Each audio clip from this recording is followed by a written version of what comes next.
Richmond Hill City Council meeting. We will begin with an invocation by Councilmember Steve Scholar, and the Pledge of Allegiance will be led by Councilmember Robbie Ward. Our gracious Heavenly Father, we ask for your blessings this evening as we try to do the work of the city, that we do it to honor you and to honor the residents of the city. We ask that you guide us, our country, through these turbulent times, and you bless our men and women overseas and stateside that are protecting our country. And we ask this all in Jesus' name. Amen. Amen. Pledge allegiance To the flag of the United States of America, and to the republic for which we stand, one nation, under God, indivisible, with liberty and justice for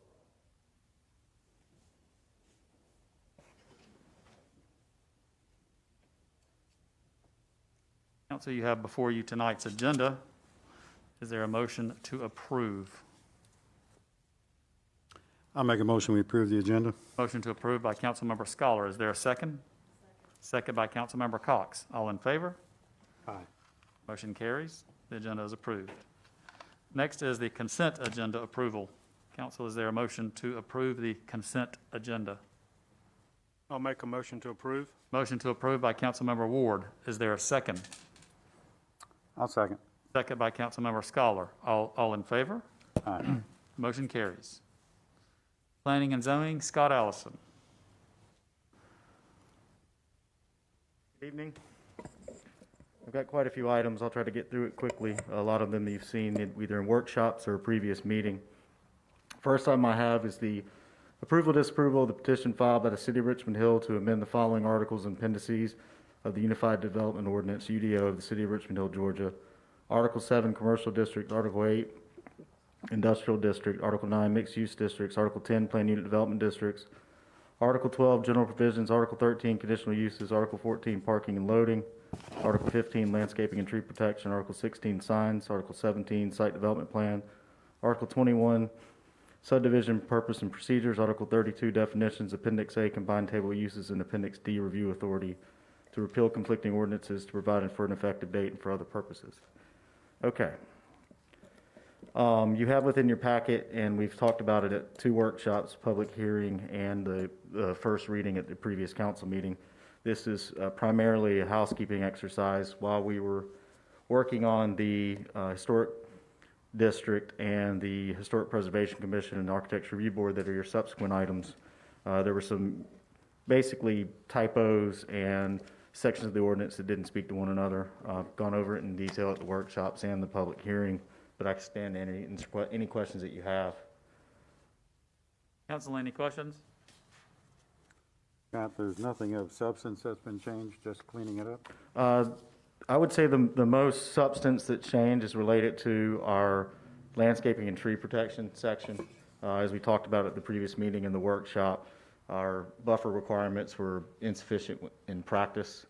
In theory, upon adoption of the UDO, it seemed like it worked, but in practice, they just weren't dense enough. That's been revised for a square footage, plant material per square footage, as opposed to just the linear footage of the lot. And the point of that is to make the buffer stronger? Yeah, there's a lot of areas where there's not existing hardwood vegetation left or any evergreen, so we're left with a lot of pines and things like that. So it's to make those more dense. Council, any other questions? Is there a motion to approve? I'll make a motion we approve. Motion to approve by Councilmember Scholar. Is there a second? Second. Second by Councilmember Cox. All in favor? Aye. The motion carries. Okay, the second item is approval, disapproval of the petition filed by the City of Richmond Hill to amend Article 11, Overlay Districts, and Article 28, Architecture Review Board of the Unified Development Ordinance, UDO, of the City of Richmond Hill, Georgia, to add Appendix E, Ford Avenue Historic District Design Guidelines to the Unified Development Ordinance, UDO, of the City of Richmond Hill, Georgia, for the purpose of providing for Historic Preservation Commission Review Authority, Ford Avenue Historic District, and Historic District Design Guidelines, to repeal conflicting ordinances, to provide for an effective date, and for other purposes. This is the meat of the changes with our Unified Development Ordinances we've been working on for over 2 years now to establish the Ford Historic District. You have within your packet the revisions to the overlay districts that, that establish it, as well as the review authority of the Historic Preservation Commission and the Architecture Review Board. The last is that Appendix E, which is the guidelines, very similar to what was in the UDO before for the guidelines of the Ford District, but this is directly related to it there being an historic district in the city. Ms. Fenwick is here from Ethos Preservation. You've heard presentations from her before, and we've gone through this process for over a year now to create this, working with our Historic Preservation Commission.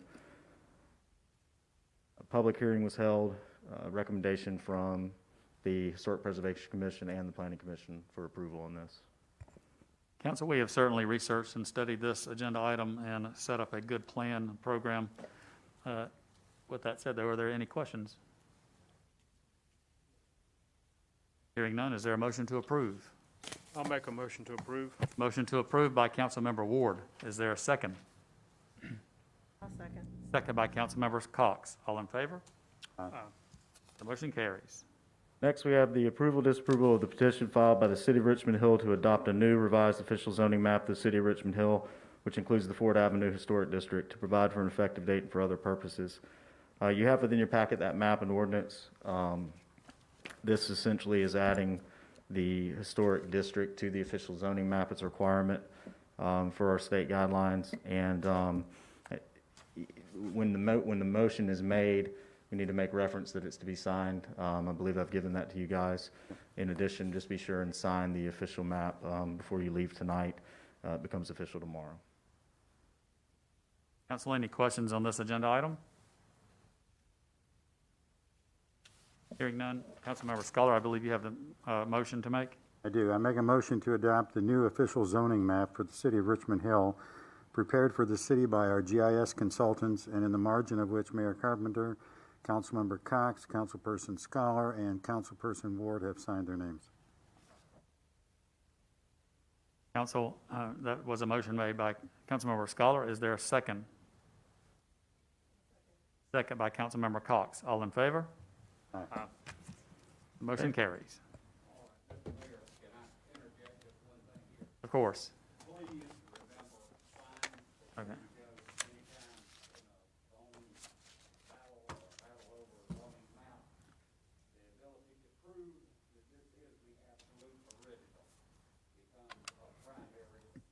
Okay.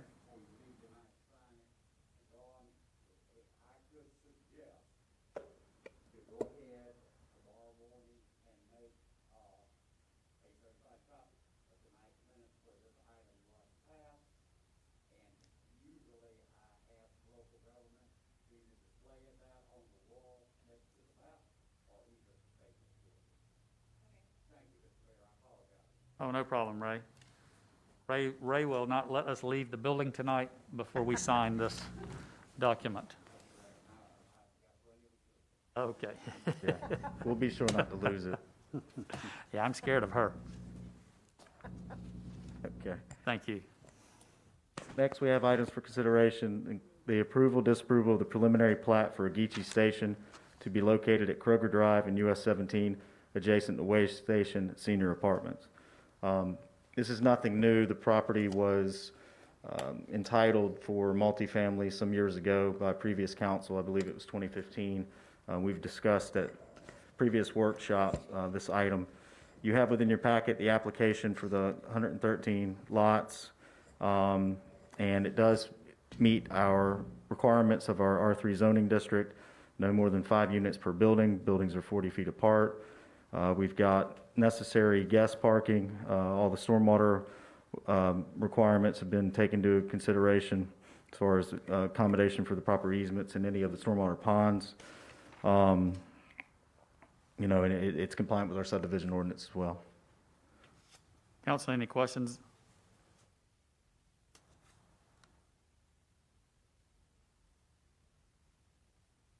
Hearing none, is there a motion to approve? By the way, Councilmember Ward abstains from this. I'll make a motion, we approve. Motion to approve by Councilmember Scholar. Is there a second? A second. Second by Councilmember Cox. All in favor? Aye. The motion carries with Councilmember Ward abstaining. Okay, next I have the approval, disapproval of the preliminary plat for Radiant Places Phase 1 located off of Great Ogeechee Parkway in Belfast, Keller. Council, you have in your packet the applications along with a location map that should look familiar. It's from the 2019 approval of the master plan for the development. Everything is in line with the Belfast PUD documents and our subdivision ordinance. It shouldn't look anything unfamiliar. It's been layered upon in all of the different approvals that they've had from the original PUD to the master plan, and now we're moving into preliminary plat phase. From here, it will go through engineering, and infrastructure will start to go in before they go into final platting. Scott, is the Great Ogeechee Parkway open? It is not open yet. Have a projected date when it will be open? We're hoping we can get it open this month. There are some things that need to be finalized on it. Pavement's down. It's safe to drive on. It's just not ready for the public to drive on yet. Striping's not done. Some of the finishing touches. Counselor, any other questions? Is there a motion to approve? I make a motion that we approve the preliminary plat for Radiant Places Phase 1A located off of Great Ogeechee Parkway in Belfast, Keller. Motion made by Councilmember Scholar. Is there a second? Second. Second by Councilmember Cox. All in favor? The motion carries. Okay. Next, we have the approval, disapproval of the payment of fee in lieu of tree mitigation to City Tree Fund for Buttonwood subdivision. We discussed this at the workshop. I have within your packet the Buttonwood subdivision landscape plan. If you recall, this is at the corner of Harris Trail and Timber Trail. When you're turning left off of Harris Trail into Timber, it's on your right. Received subdivision approval some time ago, and they're working through engineering as we speak. That landscape plan is included in here. You'll see that it's a small single-family residential development, and what they've done is they've put trees everywhere they possibly can. Due to wetlands and the necessary infrastructure that needs to go in, they don't have any more room to. That being said, and I have included in your packet the sections from our Unified Development Ordinance that relate to what are the options in that situation. The applicant has proposed to take before you guys for approval of a payment of fee in lieu. And what we've included is the, it's in here, there it is. It's $43,050 worth of plant material that it's what has to be put in as a 4-inch live oak. So the pricing is back on that, along with maintenance for 1 year. That's the requirement in our ordinance. Again, this goes into a city tree fund that has restrictions on where it can be spent, and our finance department would be working on establishing that if approved tonight from you guys. Scott, when is that those funds deposited with the city? Where? When? When? Before we'll issue any permit. Council, any other questions? Is there a motion to approve? I'll make a motion to approve. Motion to approve by Councilmember Ward. Is there a second? I'll second. Second by Councilmember Cox. All in favor? Motion carries.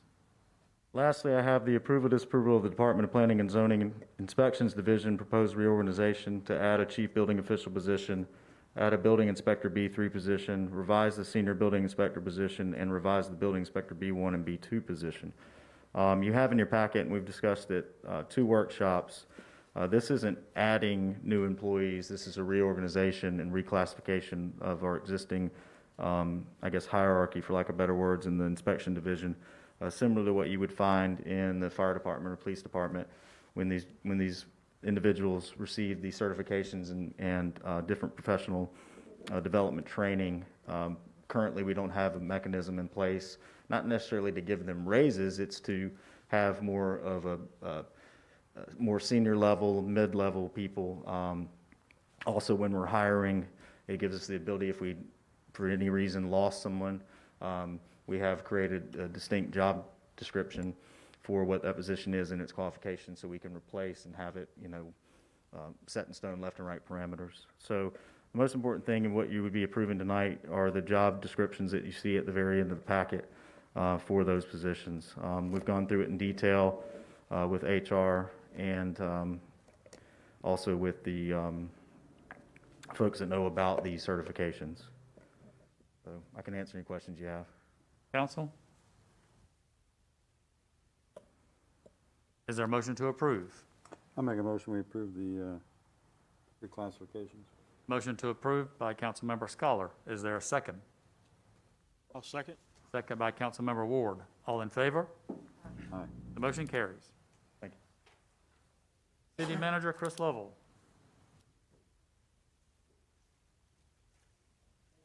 Items tonight, Mayor. First one is, we've talked about it at the workshop and went in pretty good detail then about the approval or disapproval of the intergovernmental agreement with the IGA with Bryan County and our fire department and our fire department emergency services. So this is just kind of cleaning up some of the stuff that we respond to, how we respond, what equipment we bring and where. So we've gone through this a bunch. So I don't know if you have any questions, I'll try to answer them.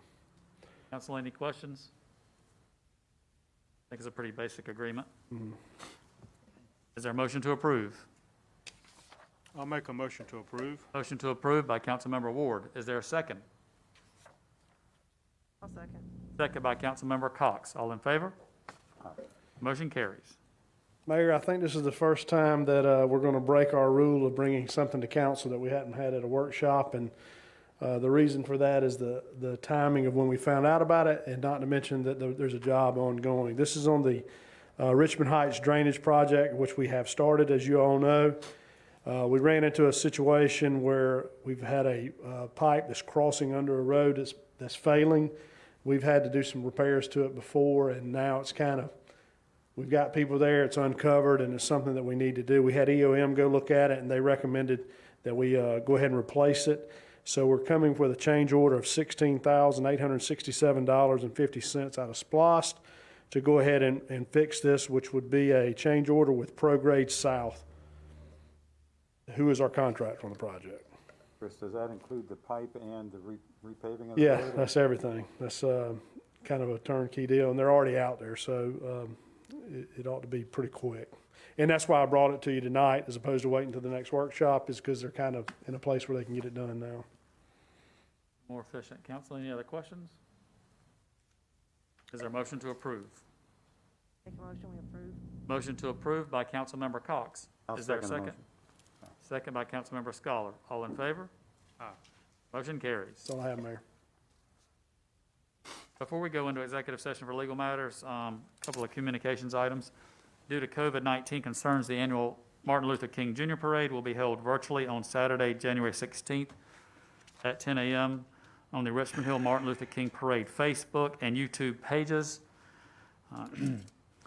More information can also be found in the City of Richmond Hill's social media, but the actual group presenting and operating this parade is the Richmond Hill Martin Luther King Parade Committee. Another item of communications, GDOT is reporting today, or recently, that the new interchange, which will be exit 82, is still scheduled to open by the end of the month. So we look forward to that. And there was an item in the all over the news, and he's probably not going to really like me bringing this up, but it was in our local media, and I just want to commend Councilmember Ward. He made a very generous donation of his city council salary to 3 worthy charities. So Councilmember Ward, I think that's certainly worthy of commendation. With that said, is there a motion to go into executive session for legal matters? Motion to enter into a closed meeting of a city council. Councilmember Cox makes the following motion: that this mayor and council now enter into closed session as allowed by OCGA 50-14-4 and pursuant to advice by the city attorney for the purpose of discussing the following legal matters: that this body in open session adopt a resolution authorizing and directing the mayor or presiding officer to execute an affidavit in compliance with OCGA 50-14-4, and that this body ratify the actions of the council taken in closed session and confirm that the subject matters of the closed session are within exceptions permitted by the open meetings law, said resolution to be in the form as attached hereto. Councilmember Cox makes this in the form of a motion. Is there a second? I'll second. Second by Councilmember Ward. All in favor of going into closed session for legal matters? Motion carries. We are in closed session.